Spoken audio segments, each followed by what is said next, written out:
Le petit chaperon rouge.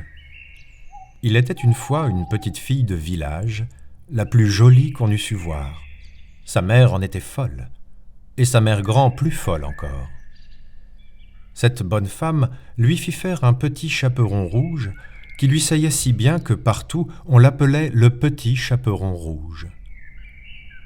Un jour, sa mère, ayant cuit et fait des galettes, lui dit « Va voir comme se porte ta mère grand, car on m'a dit qu'elle était malade. Porte-lui une galette et ce petit pot de beurre. » Le petit chaperon rouge partit aussitôt pour aller chez sa mère grand, qui demeurait dans un autre village. En passant dans un bois, elle rencontra compère le loup, qui eut bien envie de la manger. Mais il n'osa à cause de quelques bûcherons qui étaient dans la forêt. Il lui demanda où elle allait.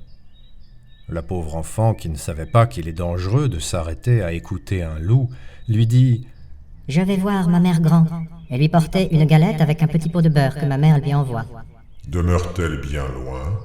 lui dit le loup. « Oh oui, dit le petit chaperon rouge. C'est par-delà le moulin que vous voyez tout là-bas, là-bas à la première maison du village. »« Eh bien, dit le loup, je veux l'aller voir aussi. Je m'y en vais par ce chemin ici, et toi par ce chemin-là, et nous verrons qui plus tôt y sera. » Le loup se mit à courir de toute sa force par le chemin qui était le plus court, et la petite fille s'en alla par le chemin le plus long, s'amusant à cueillir des noisettes, à courir après des papillons et à faire des bouquets des petites fleurs qu'elle rencontrait.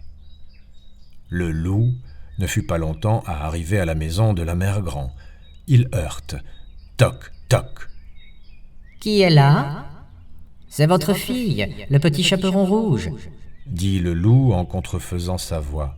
qui vous apporte une galette et un petit pot de beurre que ma mère vous envoie. » La bonne mère grand, qui était dans son lit à cause qu'elle se trouvait mal, lui cria « Tire la chevillette, la bobinette cherra. » Le loup tira la chevillette et la porte s'ouvrit. Il se jeta sur la bonne femme et la dévora en moins de rien, car il y avait plus de 3 jours qu'il n'avait pas mangé. Ensuite, il ferma la porte et s'alla coucher dans le lit de la mère grand, en attendant le petit chaperon rouge qui, quelque temps après, vint heurter à la porte. Toc, toc. Qui est là ?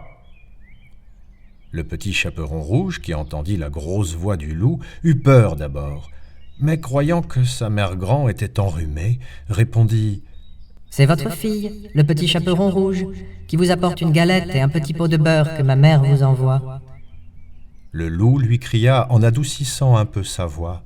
« Tire la chevillette, la bobinette cherra. » Le petit chaperon rouge tira la chevillette et la porte s'ouvrit.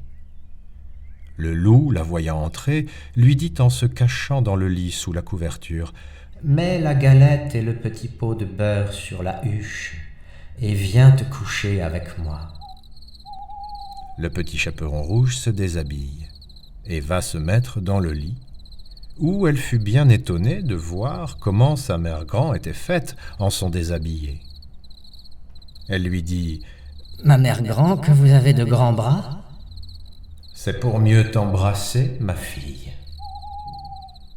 Ma mère grand, que vous avez de grandes jambes. »« C'est pour mieux courir, mon enfant. »« Ma mère grand, que vous avez de grandes oreilles. »« C'est pour mieux écouter, mon enfant. »« Ma mère grand, que vous avez de grands yeux. »« C'est pour mieux voir, mon enfant. »« Ma mère grand, que vous avez de grandes dents. »« C'est pour mieux te manger. » Et en disant ces mots, ce méchant loup se jeta sur le petit chaperon rouge et le mangea. Moralité: on voit ici que de jeunes enfants, surtout de jeunes filles, belles, bien faites et gentilles, font très mal d'écouter toutes sortes de gens, et que ce n'est pas chose étrange s'il en est temps que le loup mange. Je dis le loup car tous les loups ne sont pas de la même sorte. Il en est d'une humeur accorte, sans bruit, sans fiel et sans courroux, qui, privés, complaisants et doux, suivent les jeunes demoiselles jusque dans les maisons, jusque dans les ruelles.